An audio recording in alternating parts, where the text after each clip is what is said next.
All right, good morning, everybody. We are beginning today with Shri Vishnu Purana, Book 3, Chapter 9. We are in the middle of the teachings of Aurva to Rajasagara, being related by Parashara to Maitreya, about the standard duties, the life duties of a young man of the Dvija Varnas. The last one we had just gone through his educational periods and so on, and means of earning subsistence according to dharma, and so on. Aurva continued. When the youth has been invested with the thread of his varna, the sacred thread that the Dvija Varnas gain at the Upanayana Sanskara, let him diligently prosecute the study of the Vedas in the house of his guru with an attentive spirit and leading a life of continence, meaning celibacy. He is to wait upon his guru, assiduously observant of purificatory practices, and the Veda is to be acquired by him while he is regular in the performance of religious rites. In the morning Sandhya, he is first to salute the sun. In the evening, fire. In the evening, he first salutes Agni, and then to address his guru with respect. He must stand when his master is standing, move when his master is walking, and sit beneath him when he is seated, meaning sit in a lower seat than wherever the guru sits. He must never sit nor walk nor stand when his teacher does the reverse. When desired by the guru, let him read the Veda attentively, placed before his guru, and let him, meaning chant it aloud, recite it aloud, but in front of his guru, so that his guru can correct any error. And let him eat the food he has collected as alms when permitted by his teacher. Let him bathe in water which has first been used for his guru's ablutions, and every morning bring fuel and water and whatsoever else may be required. When the scriptural studies appropriate to the student have been completed, appropriate to the student means as deemed by the guru, and he has received dismissal from his guru, let the regenerate man enter into the order of the householder, and taking unto himself with lawful ceremonies house, wife, and wealth, discharge to the best of his ability the duties of his station, satisfying the ancestors with funeral cakes. What we mean by funeral cakes is Sraddha Pindas, the like rice balls, basically, is the main offering. The gods with oblations, guests with hospitality, the sages with holy study.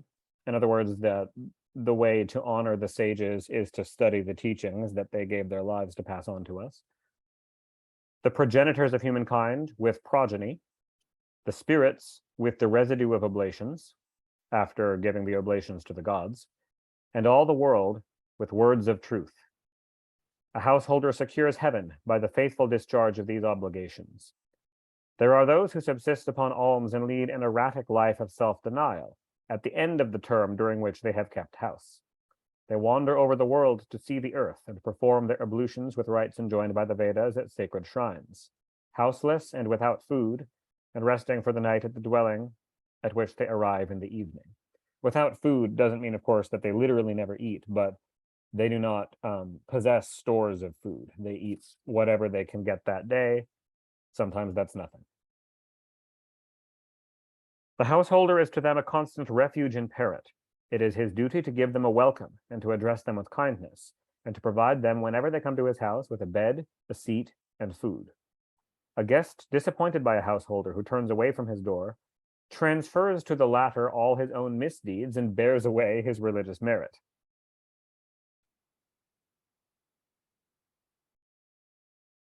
In the house of a good man, contumely, arrogance, hypocrisy, repining, contradiction, and violence are annihilated, and the householder who fully performs this, his chief duty of hospitality, is released from every kind of bondage and obtains the highest of stations after death. When the householder, after performing the acts incumbent on his condition, arrives at the decline of life, let him consign his wife, if she is still living, to the care of his sons, and go himself to the forests. Let him there subsist upon leaves, roots, and fruit, and suffer his hair and beard to grow, and braid his hair upon his brows, and sleep upon the ground. His dress must be made of skin, or of animal skin, or of kasha or kusha grasses, and he must bathe thrice a day, and he must offer oblations to the gods to fire, and treat all that comes to him with hospitality. He must beg alms and present food to all creatures who approach him. He must anoint himself with such unguents as the woods afford. And in his devotional exercises, he must be endurant of heat and cold. The sage who diligently follows these rules and leads the life of the vanaprastha consumes like fire all imperfections and conquers for himself the mansions of eternity. The fourth order of men is called that of the mendicant, or the sannyasi, the circumstances of which it is fit, O king, that you should hear from me. Let the unimpassioned man, relinquishing all affection for wife, children, and possessions, enter the fourth order of sannyas. Let him forego the three objects of human existence, kama, artha, and dharma, whether secular or religious, and indifferent to friends, indifferent to friends, like who their personal friends were in their life up to that point, be the friend of all living beings. Let him, occupied with devotion, abstain from wrong, and act, word, or thought to all creatures, human or animal, and equally avoid attachment to any. Let him reside but for one night in a village, and not more than 5 nights at a time in a city. And let him so abide that goodwill and not animosity may be engendered by his stay in these places. Let him, for the support of his bodily existence, apply for alms at the house of the first 3 varnas. So in other words, beg for food from the houses of Brahmins, Kshatriyas, and Vaishyas, never from Shudras. At the time when the fires have been extinguished and people have already eaten. Let the wandering mendicant call nothing his own, and suppress desire, anger, covetousness, pride, and folly. The sage who gives no cause for alarm to living beings need never apprehend any danger from them. Having deposited the sacrificial fire in his own person. There's a lot implied by that phrase. So an observant dvija like this has, for his entire life, ever since beginning his householder life, lit the sacred fire from his guru's fire, carried the embers to his new home, and lit his hearth, and never let it go out for his entire life. For decades, that fire has stayed lit and is tended every day with offerings and oblations and prayers. And it's also the cooking fire. It is the heart of the home, the Garhapatya Agni. When finally taking sannyas, you finally extinguish the fire, but it's not considered extinguishing it, it's considered swallowing it.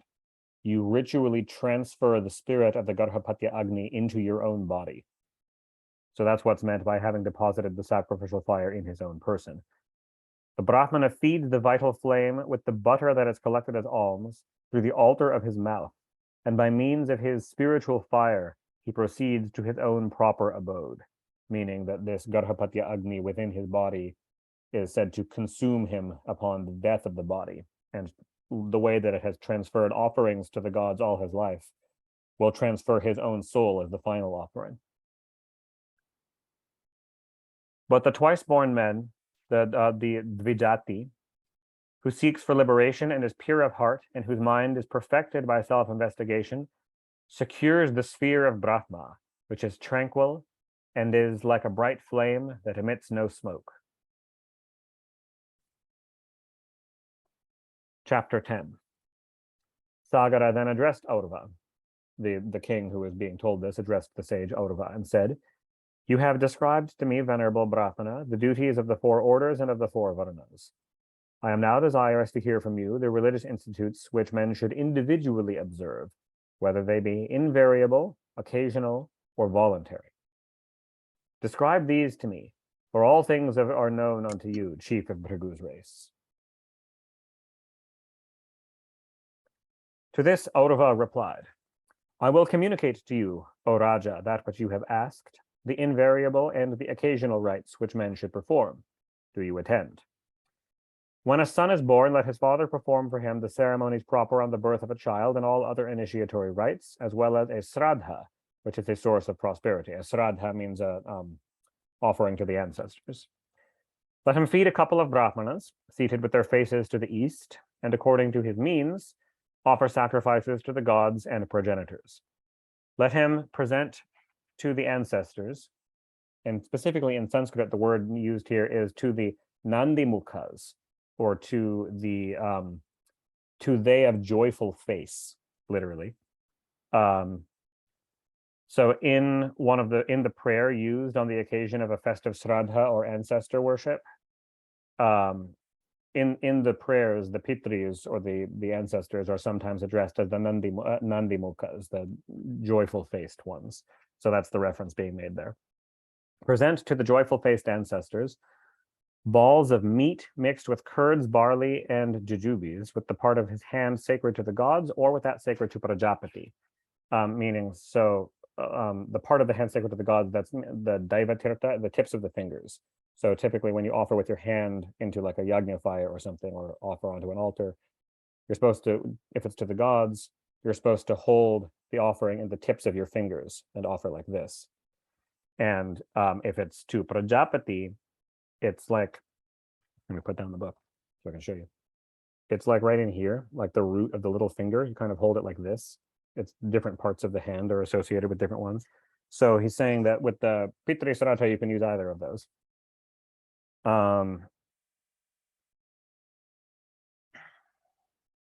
Let a Brahmana perform such a Sraddha with all its offerings and circumambulations on every occasion of good fortune.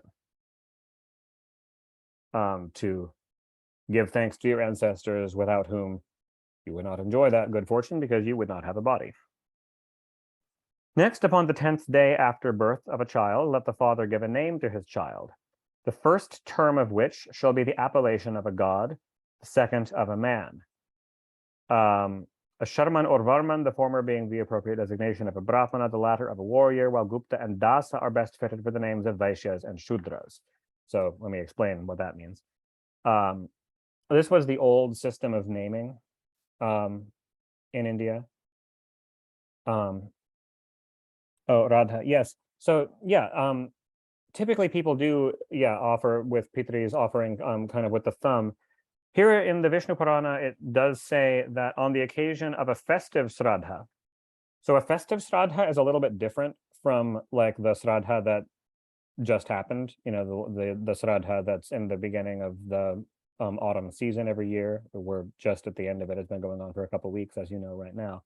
A festive sraddha is like at any special festive occasion, and here at least it's saying that you can use the fingertips or the root of the little finger, the Daivatirta or the Prajapatya Tirta. It may be different for the regular annual Pitri Sraddha. So with these naming things, the old way of naming, this is taken from the Manu Smriti and the other Dharma Shastras, and it's exact what it says in Manu Smriti. For everything it says in Manu Smriti is exactly the same as what it says here in the Vishnu Purana. It's different. It doesn't use nakshatra sounds or jyotish sounds to determine the names of children at all. That tradition seems to have come later, or at least not been followed by the Dharma Shastras. Here what we're following is you take a name of a god and combine it with a second part of the name that denotes someone's varna. And so, for example, the name of a Brahman could be Soma Sharman. The name of a Kshatriya could be Indra Varman. The name of a Vaishya could be Chandragupta. The name of a Shudra could be Shivadasa. So the last name, or the second part of the name, is Sharma or Sharman for Brahmins, Varma or Varman for Kshatriyas, Gupta for Vaishyas, and Dasa for Shudras. And indeed, even with most modern Indian families, if they have one of those four last names, which are all still very common last names, that does indicate their ancestral varna in most cases. A name should not be void of meaning. It should not be indecent, nor absurd, nor ill-omened, nor fearful. It should consist of an even number of syllables. It should not be too long, nor too short, nor too full of long vowels, but contain a due proportion of short vowels and be easily articulated. After this and the succeeding initiatory rites, or the sanskaras, the purified youth is to acquire religious knowledge in the mode that has already been described in the dwelling of his spiritual guru.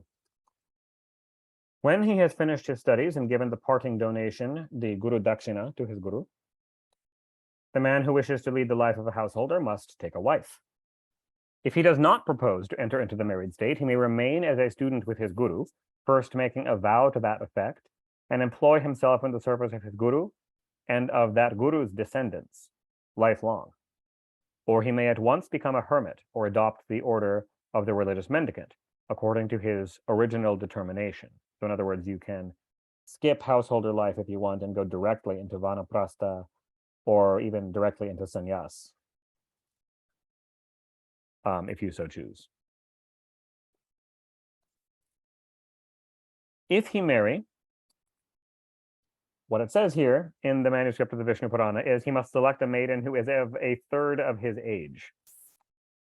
The traditional commentary written on the Vishnu Purana says that by this is to be understood merely a young girl, but at the same time one not immature, for the commentator points out, and this is like an ancient traditional commentator, points out that otherwise a man of 30 by which age he completes his sacred studies would espouse a girl about 10 years old, which is surely not what was intended. And this passage here appears to be copied from the Yajnavalkya Smriti, which uses the word Yaviyasi, just means a young woman. So the third of his age may actually have been a copyist's error, according to the commentator. There follows here some the opinions of the sage Aurva on what makes women unattractive at some length. One who has not too much hair but is not without any, one who is not very black nor yellow complexioned, and who is not from birth a cripple or deformed. He must not marry a girl who is vicious or unhealthy, of low origin, or laboring under disease. I just think it's kind of funny, Radha, that like the lengthy elaboration of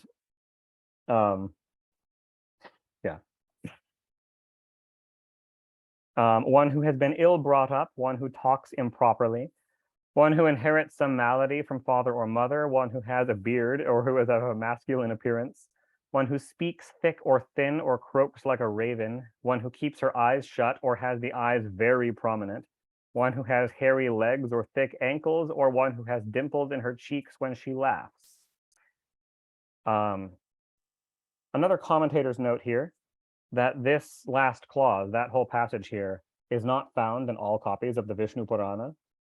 So either some of the ancient sages who copied the text saw fit to cut that part out, finding it distasteful, or it was not original and somebody later added it.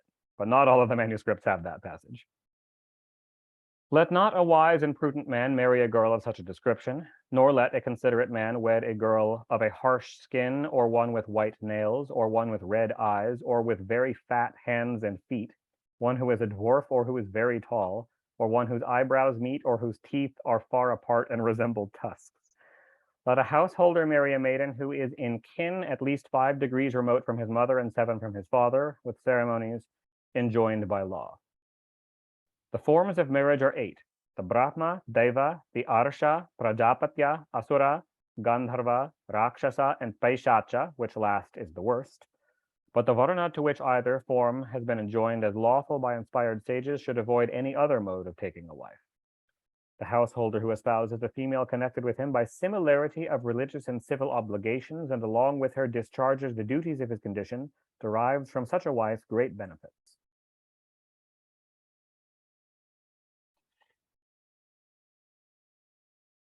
Chapter 11. Sagara again said to Aurva, relate to me, Muni, the fixed observance of the householder, by attending to which he will never be rejected from this world or the next.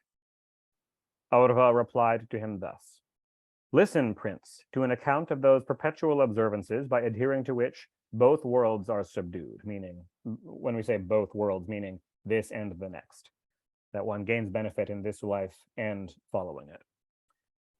Those who are called sadhus are they who are free from all defects, and the term sat, or truth, or reality, means the same, or sadhu. Those practices or acharas which they follow are therefore called sadacharas, the institution or the observances of the pious.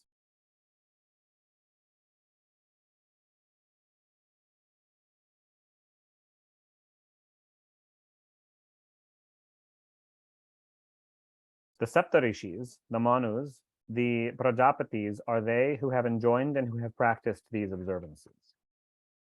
Let the wise man awake in the Muhurta of Brahma. This is technically that is from 96 minutes before sunrise until 48 minutes before sunrise. And with a composed mind, meditate on two of the objects of life, dharma and artha, and on topics not incompatible with them. Let him also think upon kama as not conflicting with the other two, and thus contemplate with equal indifference these three ends of life, for the purpose of counteracting the unseen consequence of good or evil acts. Let him avoid artha and kama if they give uneasiness to dharma, and abstain from from virtuous or religious acts if they involve misery or are censured by the world. That is, he may omit prescribed rites if they are attended with difficulty or danger. He may forego ablutions if they disagree with his health, and he may omit pilgrimage to holy shrines if the way to them is infested by robbers. Again, it is enjoined in certain ceremonies of the Vedas to eat meat or drink wine, but these practices are generally reprehended by pious persons, and a man may therefore disregard these injunctions while performing those ceremonies if he sees fit. Having risen, he must offer adoration to the sun, and then, in the southeast quarter, at the distance of a bowshot or more, or anywhere remote from the village, void the impurities of nature. The water that remains after washing his feet, he must throw away into the courtyard of the house. A wise man will never void urine on his own shadow, nor on the shadow of a tree, nor on a cow. Yes, I do think that would be a bad idea. Nor against the sun, nor on fire, nor against the wind, nor on his guru, nor on men of the first three varnas, nor will he pass either excrement in a plowed field or pasturage, or in the company of men, or on a high road. On a high road means roads will usually be heaped up on a height so they don't flood when it rains. So, in other words, don't poop on the road. Or in rivers and the like, which are holy, or on the bank of a stream, or in a place where bodies are burnt, or anywhere quickly. By day, let him void them with his face to the north, and by night with his face to the south, when he is not in trouble. Let him perform these actions in silence and without delay, covering his head with a cloth and the ground with grass.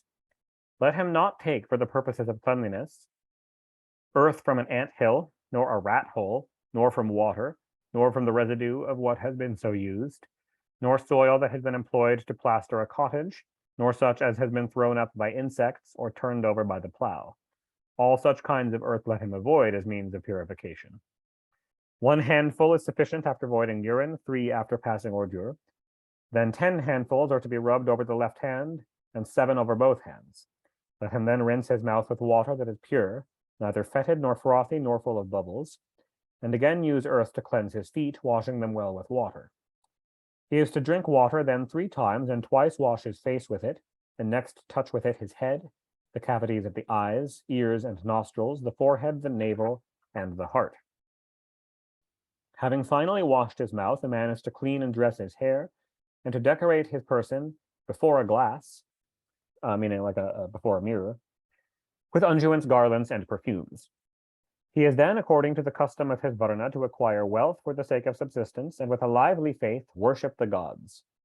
Sacrifices with the acid juice, those with ghee, and those with offerings of food are comprehended in wealth. Wherefore, let men exert themselves to acquire wealth for these purposes.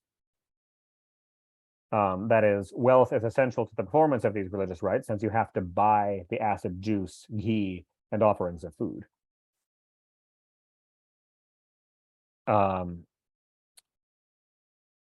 So wealth is essential to the performance of religious rites, and it is also the consequence of performing them by acquiring punya.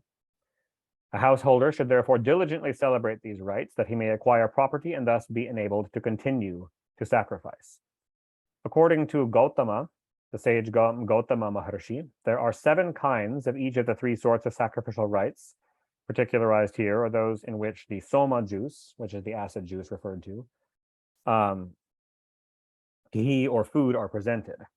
Of the latter, according to Manu, there are 4 varieties: the offering of food to the Vaishvadevas, the offering of food to spirits, the offering of food to one's deceased ancestors, and the offering of food to living guests who come to one's home. The 7 of Gautama are offerings to the progenitors on certain 8 days of the fortnight, at the full and change of the moon, at Sraddha generally, and to the ancestors on the full moon of the 4 months of the year of Sravana, Agrahayana, Chaitra, and Ashvin.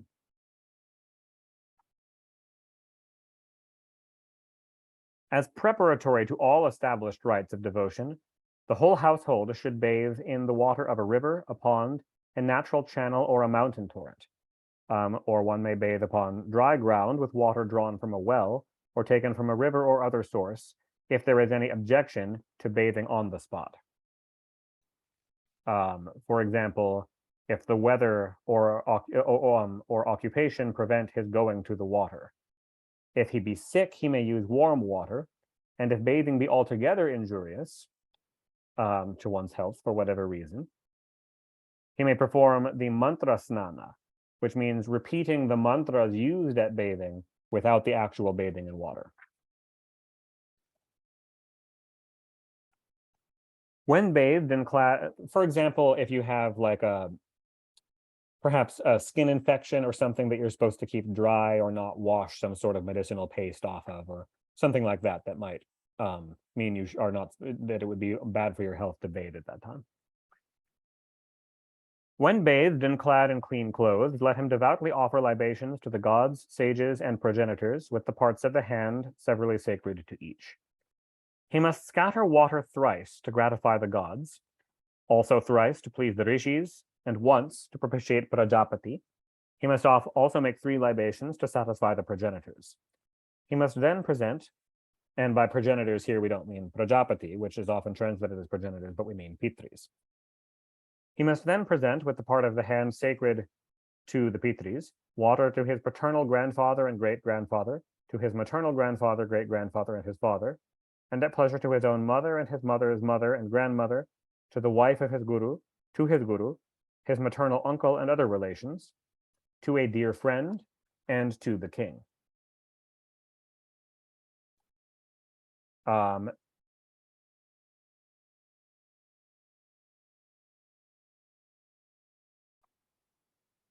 Let him also, after libations have been made to the gods and the rest, present others at pleasure for the other libations at pleasure, meaning as much as he wants, for the benefit of all beings, reciting inaudibly, so mentally, this prayer. May the devas, asuras, yakshas, nagas, rakshasas, gandharvas, pishachas, guhyakas, siddhas, kushmandas, trees, birds, fish, all that people the waters or the earth or the air, be propitiated by the water I have presented to them. This water is given by me for the alleviation of the pains of all those who are suffering in the realms of Naraka. May all those who are my kindred and not my kindred, and who were my relations in a former life, all who desire libations from me, receive satisfaction from this water. May this water and sesamum, since you're also scattering sesame seeds, presented by me, relieve the hunger and thirst of all who are suffering from those inflictions, wheresoever they may be. That prayer is directly from the Samaveda. Presentations of water given in the manner, O Raja, which I have described, yield gratification to all the world, and the sinless man who in the sincerity of faith pours out these voluntary libations obtains the merit that results from affording nutriment to all creatures. Having then rinsed his mouth, he is to offer water to the sun, touching his forehead with his hands joined, and with this prayer: salutations to Vivasvat, the radiant, the glory of Vishnu, to the pure illuminator of the world, to Savitri, the granter of the fruit of acts. He is then to perform the worship of the house, presenting to his tutelary deity water, flowers, and incense. The worship of the, yes. Worship of the house means the worship done in one's house to his tutelary deity, meaning to his Ishta Devata, whatever the Ishta Devata of the household is. He is next to offer oblations with fire, not preceded by any other rite, to Brahma.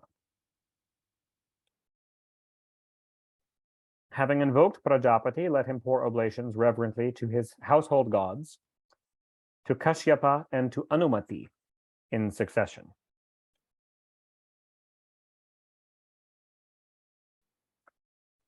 The residue of the oblation let him offer to the earth, to water, and to rain, in a pitcher at hand, and to Dhata and Vidhata at the doors of his house, and in the middle of the house, at the Brahmastan, to Brahma. Let the wise man also offer the bali, consisting of the residue of the oblations, to Indra, Yama, Varuna, and Soma at the 4 cardinal points of his dwelling, the east and the rest. So to Indra at the east, Yama at the south, Varuna at the west, and Soma at the north. And in the northeast quarter, he will present the bali to Dhanvantari. After having thus worshipped the domestic deities, he will next offer part of the residue to all the Vishvadevas, then in the northwest quarter to Vayu, then in all directions to the points of the horizon, Brahma to the atmosphere and to the sun, to all the gods, to all beings, to the lords of beings, to Pitris, to twilight. Then taking other rice, let the householder at pleasure cast rice upon a clean spot of ground as an offering to all beings, repeating with collected mind this prayer. May gods, humans, animals, birds, saints, yakshas, nagas, demons, ghosts, goblins, trees, all that desire food given by me, may ants, worms, moths, and other insects, hungered and bound in the bonds of karma, may all obtain satisfaction from the food left them by me and enjoy happiness. May they who have neither mother nor father nor relations nor food nor the means of preparing it be satisfied and pleased with the food presented for their contentment.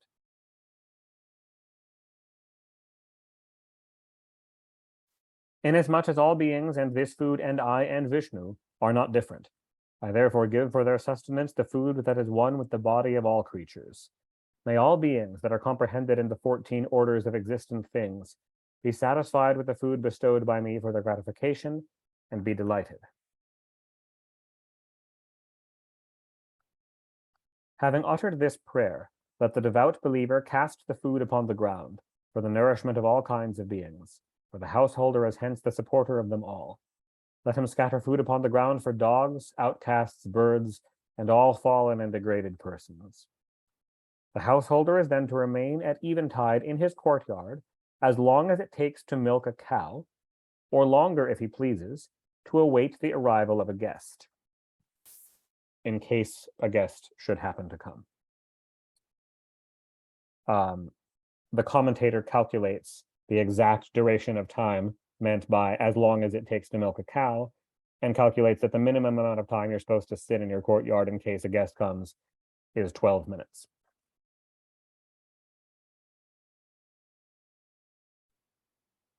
Should such a one arrive, he is to be received with a hospitable welcome. A seat is to be offered to him, and his feet are to be washed, and food is to be given him with liberality, and he is to be civilly and kindly spoken to. And when he departs, to be sent away with his host with friendly wishes.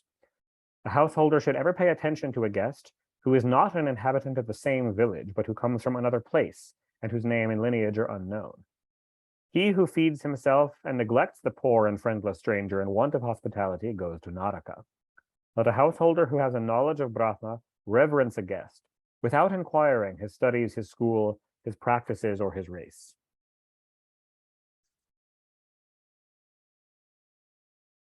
O Raja, a householder should also, at the perpetual Sraddha, entertain another Brahmana who is of his own country, whose family and observances are known, and who performs the 5 sacramental rites. He is likewise to present to a Brahmana learned in the Vedas 4 handfuls of food set apart with the exclamation Hanta, and he is to give to a mendicant religious student 3 handfuls of rice, or according to his pleasure when he has ample means. In other words, at least 3 handfuls of rice. If you can afford to give him more, give him as much more as you like. These, with the addition of the mendicant before described, are to be considered as guests, and he who treats these 4 descriptions of persons with hospitality acquits himself of the debt due to his fellow men. The guest who departs disappointed from any house and proceeds elsewhere transfers his sins to the owner of that house and takes away with him the householder's merits. Brahma, Prajapati, Indra, Agni, the Vasus, and Surya are present in the person of a guest and partake of the food that is given to him. Let a man therefore be assiduous in discharging the duties of hospitality, for he who eats his food without bestowing any upon a guest feeds only upon iniquity. In the next place, the householder must provide food for a married damsel remaining in her father's dwelling, for anyone who is ill, for a pregnant woman, for the aged and the infants of his house, and then, and only then, he may eat himself. He who eats while these are yet unfed is guilty of sin in this life, and when he dies is condemned in Naraka to feed upon phlegm. So he who eats without performing ablutions is fed in Naraka with filth, and he who repeats not his prayers with matter and blood, he who eats unconsecrated food with urine, and he who eats before the children and the rest are fed, is stuffed in Naraka with ordure. Hear therefore, O King of Kings, how a householder should feed, so that in eating no sin may be incurred, that in variable health and increased vigor may be secured, and all evils and hostile machinations may be averted. Let the householder, having bathed and offered libations to the gods and ancestors, and decorated his hand with jewels, proceed to take, in other words, like put on a ring, or at least one jeweled ring, proceed to take his meal, after having repeated the introductory prayers and offered oblations with fire, and having given food to guests, to brahmanas, to his elders, and to his family.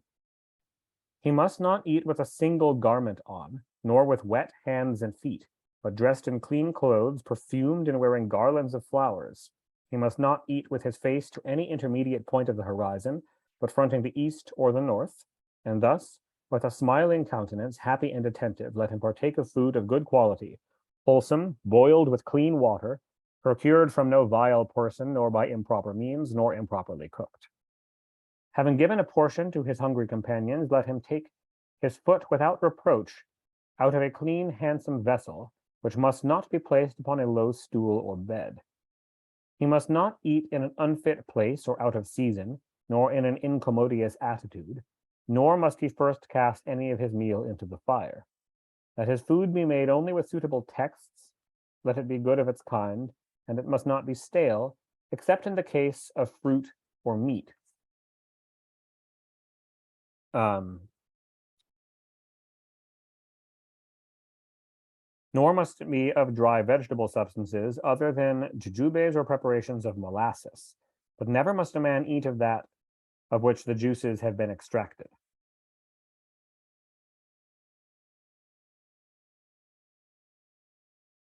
Nor must a man eat so as to leave no residue of his meal, except in cases of flour, cakes, honey, water, curds, and butter. Let him with an attentive mind first taste that which has a sweet flavor. He may take salt and sour things in the middle course, and finish with those which are pungent and bitter. The man who commences his meal with fluids, then partakes of solid food, and finishes with fluids again, will ever be strong and healthy. In this manner let him feed without fault, silent and contented with his food, taking without uttering a word, to the extent of 5 handfuls, for the nutriment of the vital principle. Having eaten sufficiently, the householder is then to rinse his mouth, with his face turned toward the east or the north, and having again sipped water, he has to wash his hands from the wrist downwards. With a pleased and tranquil spirit, he is then to take a seat and call to memory his tutelary deity, or Ishta Devata, and then he is thus to pray: may fire, excited by air, convert this food into the earthly elements of this frame, and in the space afforded by the ethereal atmosphere cause it to digest and yield me satisfaction. May this food and its assimilation contribute to the vigor of the earth, water, fire, and air of my body, and afford unmixed gratification. May Agusti, Agni, and the submarine fire effect the digestion of the food of which I have eaten. May they grant me the happiness which its conversion into nutriment engenders, and may health ever animate my form. May Vishnu, who is the chief principle of all invested with bodily structure and the organs of sense, be propitiated by my faith in him and influence the assimilation of the invigorating food which I have eaten. For verily Vishnu is the eater and the food and the nutriment. Through this belief, may that which I have eaten be digested. Having repeated this prayer, the householder should rub his stomach with his hand, and without indolence perform such rites as confer repose, passing the day in such amusements as are authorized by holy writings and are not incompatible with the practices of the righteous, until the sandhya, or the evening twilight, when he must engage in pious meditation. At the sandhya, at the close of the day, he must perform the usual rites before the sun has quite set, and in the morning he must perform them before the stars have disappeared from the sky. The morning and evening rites must never be neglected except at seasons of impurity, anxiety, sickness, or alarm. He who is preceded by the sun in rising, or sleeps when the sun is setting, unless it proceeds from illness and the like, incurs guilt which requires atonement, and therefore let a man rise before the sun in the morning and sleep not until after the sun has set. They who sinfully omit both the morning and the evening service go after death to the Naraka of darkness. In the evening, then, having again dressed food, let the wife of the householder, in order to obtain the fruit of the Vaishwadeva rite, give food without prayers to outcasts and to unclean spirits. Let the householder himself, according to his means, again show hospitality to any guest who may arrive, welcoming him with the salutation of evening, water for his feet, a seat, a supper, and a bed. The sin of want of hospitality to a guest who comes after sunset is 8 times greater than that of turning away one who arrives by day. A man should therefore most especially show respect to one who comes to him in the evening for shelter, as the attentions that gratify him will give pleasure to all the gods. Let the householder then, according to his ability, afford a guest food, pot herbs, water, a bed, a mat, or if he can do no more, at least ground on which to lie. After eating his evening meal and having washed his feet, the householder is to go to rest. His bed is to be entire and made of wood. It is not to be scanty, nor cracked, nor uneven, nor dirty, nor infested by insects, nor without a bedding. And he is to sleep with his head either to the east or to the south. Any other position is unhealthy. In due season, a man should approach his wife, when a fortunate asterism prevails, in an auspicious moment and on even nights. On even nights means this references the teaching of the Dharma Shastra. Even nights counted from the number of days of the start of her last menstruation. So even numbered days rather than odd numbered days. Day 1 being when her menstruation last began.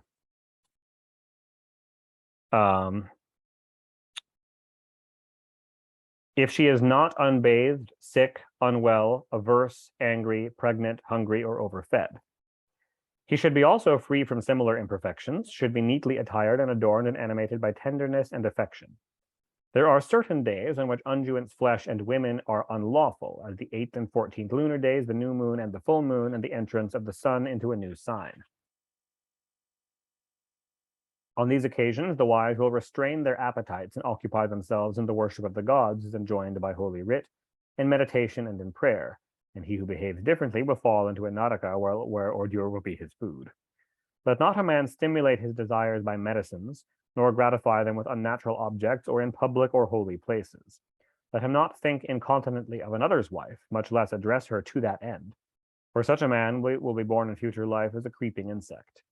He who commits adultery is punished both here and hereafter, for his days in this world are cut short, and when dead he falls into naraka.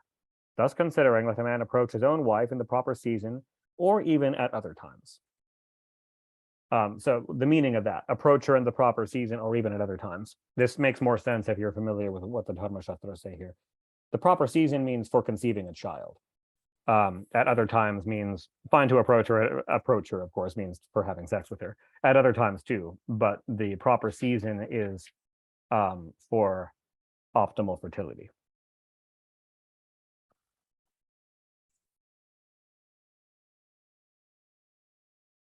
Chapter 12. Aurava continued. Let a respectable householder ever venerate the gods, cows, brahmanas, saints, aged persons, and holy teachers. Let him observe the 2 daily sandhyas, the morning and the evening twilight, and offer oblations to fire. Let him dress in untorn garments, use delicate herbs and flowers, wear emeralds and other precious stones, keep his hair smooth and neat, scent his person with agreeable perfumes, and always go handsomely attired, decorated with garlands of white flowers. Let him never appropriate another's property, nor address anyone with the least unkindness. Let him always speak amiably and with truth, and never make public another's faults. Let him not desire another's prosperity, nor seek his enmity. Let him not mount upon a crazy vehicle, nor take shelter under the bank of a river which may fall upon him. A wise man will not form a friendship, nor walk in the same path with one who is disesteemed, who is a sinner or a drunkard, who has many enemies, or who is lousy, in other words, infested with lice, with a harlot or her gallant, with a pauper or a liar, with a prodigal, a slanderer, or a knave. Let not a man bathe against the strength of a rapid stream, nor enter a house which is on fire, not climb to the top of a tree, nor while in company clean his teeth or blow his nose, nor yawn, gape meaning yawn, without covering his mouth, nor clear his throat, nor laugh loudly, nor emit wind with noise, nor bite his nails, nor cut grass, nor scratch the ground,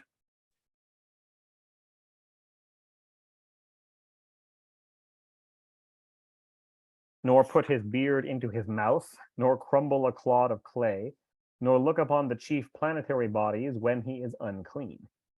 Let him not express disgust at a corpse, for the odor of a dead body is the produce of the moon. This is actually something that comes up repeatedly in Dharmashastras, that corpses are auspicious, and that one should not be averse to corpses, that coming upon a corpse is considered an auspicious omen, and that one should generally feel positively about corpses and not treat them with disgust. This keeps coming up, actually, in various shastras. Let a decent man ever avoid by night the place where four roads meet, the village tree, the grove adjacent to the place where bodies are burnt, and a loose woman. Specifically, apart from a loose woman at night, those other places are places where dangerous spirits tend to lurk at night, at crossroads, at the village tree, which will usually be a peepal tree, which are very holy by day but haunted by night. And groves adjacent to the crematory grounds, again, are places haunted by unsafe spirits at night. Let him not pass across the shadow of a venerable person, of an image, of a deity, of a flag, of a heavenly luminary. Let him not travel alone through a forest, nor sleep by himself in an empty house. That sleep by himself in an empty house, that doesn't mean he can't sleep alone if nobody else is in his house. That means if you're traveling and you come upon an abandoned house, it's unsafe to just go in it and sleep in it by yourself. You should try to find a guest house with other people. Let him keep remote from hair, bones, thorns, filth, remnants of offering, ashes, chaff, and earth wet with water in which another has bathed. Let him not receive the protection of the unworthy, nor attach himself to the dishonest. Let him not approach a beast of prey, and let him not tarry long when he has risen from sleep. Let him not lie in bed when he is awake, nor encounter fatigue when it is time to rest. A prudent man will avoid, even at a distance, animals with tusks and horns, and he will shun exposure to frost, to wind, and to sunshine. Of course, this doesn't mean any exposure to wind or sunshine, but excessive. Don't get sunburned and so on. A man must neither bathe nor sleep nor rinse his mouth while he is naked. He must not wash his mouth or perform any sacred rite with his waistband unfastened, and he must not offer oblations to fire, nor sacrifice to the gods, nor wash his mouth, nor salute a brahmana, nor utter a prayer with only one garment on. Let him never associate with immoral persons. Half an instant is the limit for the intercourse of the righteous with them. A wise man will never engage in a dispute with either his superiors or inferiors. Controversy and marriage are to be permitted only between equals. Let not a prudent man enter into contention. Let him avoid unprofitable enmity. A small loss may be endured, but he should shun the wealth that is acquired by hostility. When a man has bathed, he must not wipe his limbs with a towel, nor with his hands, nor shake his hair, nor rinse his mouth before he has risen. Let him not, when sitting, put one foot over another, nor stretch forth his foot in the presence of a superior, but sit with modesty in the posture called virasana, or kneeling. He must never pass round a temple upon his left hand. In other words, if you are circling a temple, circle it clockwise, not counterclockwise. nor perform the ceremony of circumambulating any venerable object in the reverse direction. A decent man will not spit nor eject any impurity in front of the moon, fire, the sun, water, wind, or any respectable person, nor will he void urine standing, nor upon the highway. He will never step over phlegm or urine or blood, nor is the expectoration of the mucus of the throat allowable at the time of eating, offering sacrifices or oblations, or repeating prayers, or in the presence of a respectable person. Let not a man treat women with disrespect, nor let him put entire faith in them. Let him not deal impatiently with them, nor set them over matters of importance. A man who is attentive to the duties of his station will not go forth from his house without saluting the chaplets, flowers, gems, ghee, and venerable persons in the house. At proper seasons, he will salute respectfully the places where four roads meet when he comes upon them, when engaged in offering oblations with fire. Let him liberally relieve the virtuous who are poor, and reverence those who are learned in the Vedas. He who is a worshipper of the gods and sages, who gives cakes and water to the ancestors, and who exercises hospitality, attains the highest regions after death. He who speaks wisely, moderately, and kindly goes to those worlds which are the inexhaustible sources of happiness.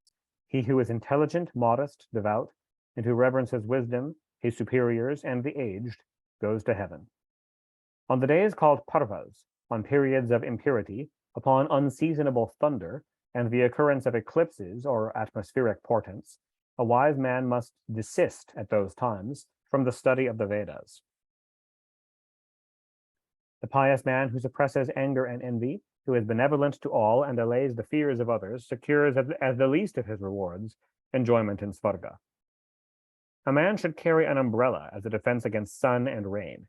He should bear a staff when he goes by night or through a wood, and he should walk in shoes if he desires to keep his body from harm. As he goes along, he should not look up, nor about him, nor afar off, but keep his eyes upon the ground to the extent of a couple of yards. The householder who expels all sources of imperfection is in a great degree acquitted of the three ordinary objects of existence, kama, artha, and dharma. He is sinless amongst the sinful, speaking amicably to all men, his whole soul melting with benevolence, final felicity is in his grasp. The earth is upheld by the veracity of those who have subdued their passions, and following righteous practices are never contaminated by desire, covetousness, and wrath. Let therefore a wise man ever speak the truth when it is agreeable, and when the truth would inflict pain, let him hold his peace. Let him not utter that which, though acceptable, would be detrimental, for it were better to speak that which would be salutary, although it should give exceeding offense. A considerate man will always cultivate, in act, thought, and speech, that which is good for living beings, both in this world and in the next.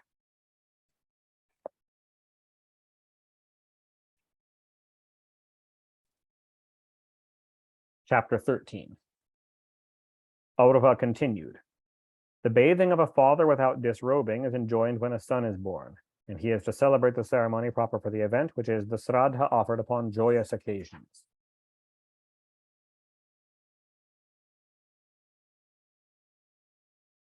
With composed mind and thinking on nothing else, the Brahmana should offer worship to both the gods and progenitors, and should respectfully circumambulate, keeping Brahmanas on his left hand and giving them food.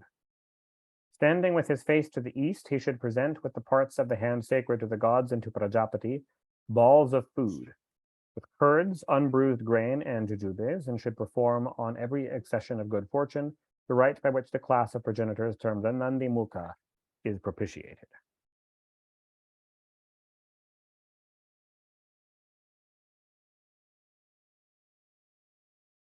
A householder should diligently worship the Pitri so named, at the marriage of a son or a daughter, on entering a new dwelling, on giving a name to a child, on performing his tonsure and other purificatory ceremonies, at the binding of the mother's hair during gestation, or on the first seeing the face of a son or the like.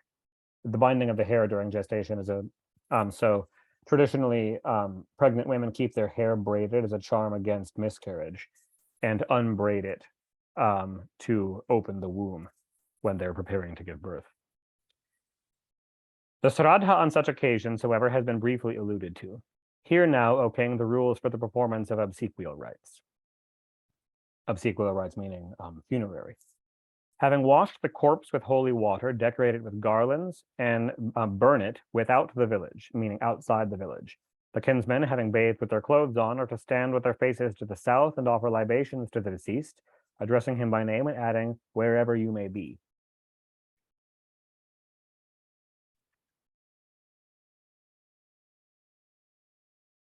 An oblation of water must next be presented from the joined palm of the hand, naming the deceased and the family from which he sprang and saying, may this oblation reach you. They then return along with the cattle coming from pasture to the village, and upon the appearance of the stars, retire to rest, sleeping on mats spread upon the earth. Every day for the mourning period, which is typically 11 days, a cake or ball of food is to be placed on the ground as an offering to the deceased, and rice without meat is to be daily eaten. And on each of 10 or 11 days, it varies depending on family customs and what Varna and Jati are part of, but for the mourning period, on each of the days, offerings of cakes and libations of water are to be made to the deceased. More cakes each day. So on the first day, 1, on the second day, 2, and so on for the period of 10 or 11 days.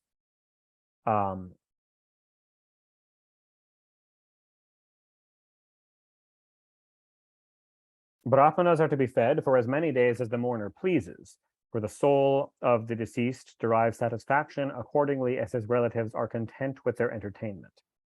On the first day, or the third, or 7th, or 9th after the death of a person, his kinsmen should change their raiment and bathe out of doors and offer a libation of water with sesamum seeds. On the 4th day after death, the ashes and bones should be collected from the place where they were burned, after which the body of one connected with the deceased by offerings of funeral cakes may be touched without thereby incurring impurity, and those who are related only by presentation of water are qualified for any occupation.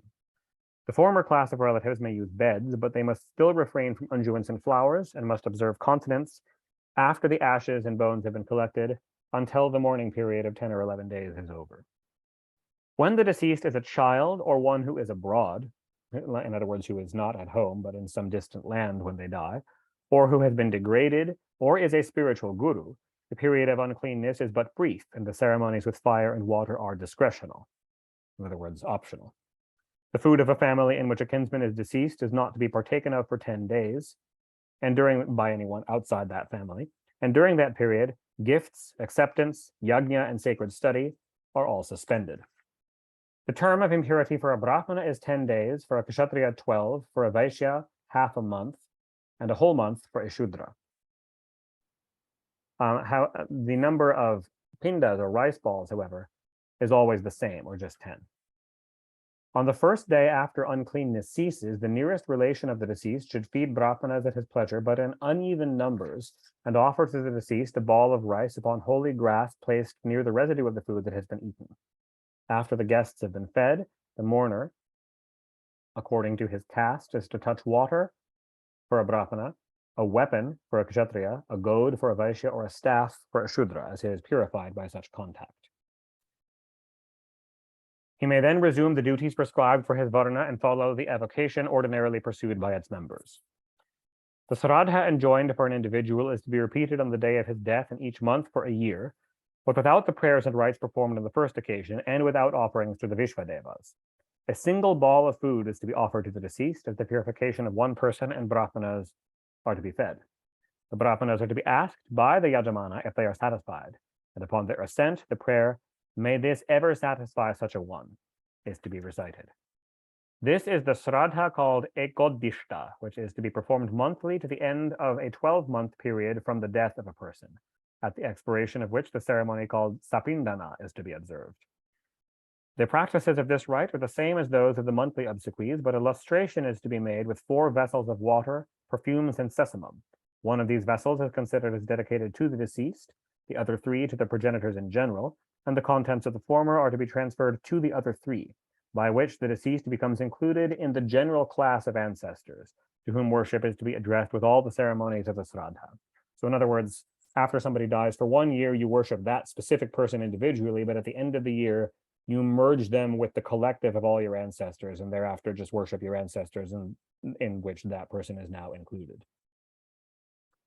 The persons who are competent to perform the obsequies of relations connected by the offering of the cake are the son, grandson, great-grandson, any kinsman of the deceased, the descendants of a brother, or the posterity of one allied by funeral offerings.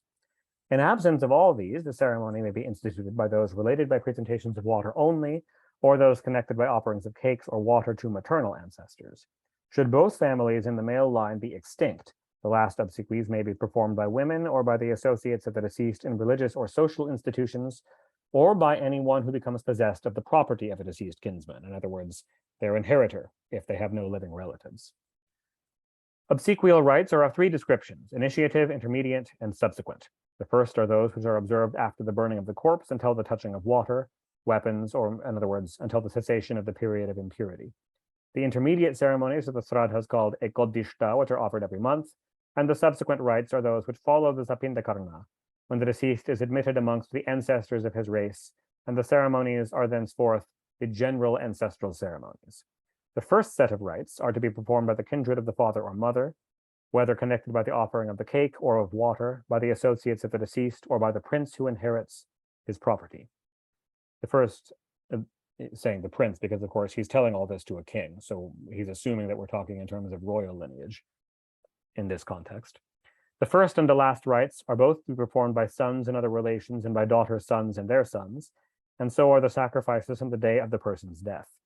The last class of or ancestral rites are to be performed annually, once a year, with the same ceremonies as are enjoined for the monthly obsequies, and they may also be performed by females. As the ancestral rites are therefore the most universal, I will describe to you, O king, at what seasons and in what manner they should be celebrated. But I think that I should pause here for today and continue with the further details of the annual ancestor worship later on. And it will be a while later on, because a week from today, the next morning, I'm not going to be able to do this reading because I will be leaving for India that very morning. And I will then be gone for 4 weeks following that. So this will be the last one for a little while. So thank you guys all very much for coming. We will miss you, and we're looking forward and also share when you come back. But so thankful, Radhaji, to introduce Devla into our lives. It's I find you as a catalyst for the knowledge. Beautiful. Devla, we call you here half a full pandit. Well, you have a beautiful energy. That's all I have to say, and I'm just so thankful to be introduced to you. Yeah.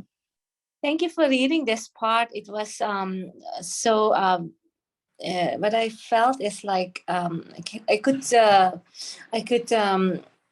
relate to the Suriname traditions, that here they also do the things as he was describing, reading it. So I was thinking, oh my goodness, that's what they do here. Yeah. So yeah.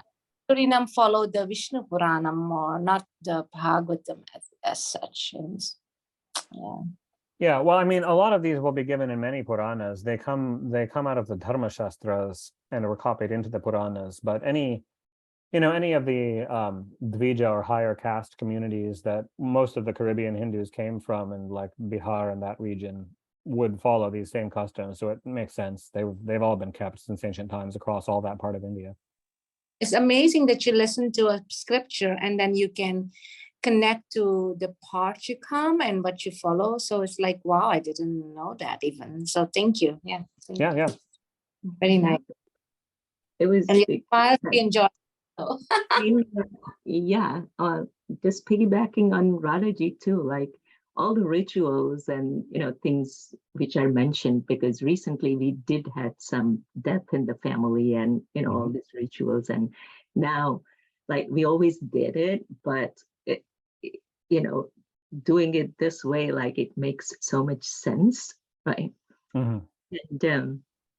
And yeah, so all about these varnas and even like the simplest thing, like when you mentioned about the corpse, right? Like coming across the corpse is Yes. auspicious. And Yes. I still remember when we would go to school and, you know, if there was a corpse coming, you know, going for the cremation, we were always taught to bow down, keep Mhm. the silence, right? And allow everyone to pass. And for that reason, if we were late into the school, it was okay, right? Right. Yeah. So it was all this honoring. And one thing which intrigued me in the beginning when you were talking about the Garbhapatya Agni, Mhm. that was at the beginning of the, you know, today. Yeah. Yeah. Yeah. And it just intrigued me that it has to do anything with the whole cremation, right? Like that whole Garbhapatya Agni, and, you know, Hindus do the cremation, right? So Yes. basically swallowing the Agni and melting Yes. into, Yes. Yes. The and idea that it leads to the yagyas, right? So all Yeah. these beautiful things, yep. So you never know. Next year you'll see me at Parmarth doing the PhD in the yagya, right? Nice. Nice. Yeah. Yeah. Also, when you mentioned, Dr. Nisha, the thing about when a corpse pass by, the same when you pass a temple, you bow your head. That's what we learned too, besides what you just mentioned. So Yeah. this type of thinking is like enlivens the, as Maharshi says, the natural law within you, and you just live it and reminds you all those things. So anyway, it was beautiful. What a beautiful part today. Yep. Thank you so much. And anything from Andy today? You always have a beautiful, you know, not the comments, but you open up the field for knowledge too. Oh, thank you. Well, safe and happy travels. Thank you. Devala, Jai Yeah. Ganesh. Yeah. Jai Ganesha. Thank you very much. Cool. We Doing it traveled. in conjunction with your birthday. So happy birthday. When Yes, is your thanks. birthday? October 1st, the day before we leave. Oh man. Amazing. Shall we sing now today for you? Yes, let's do that, Radha. Yeah. I guess with there's the Zoom, not everybody can sing, You sing. together, You- but we just why don't you go ahead, Radha?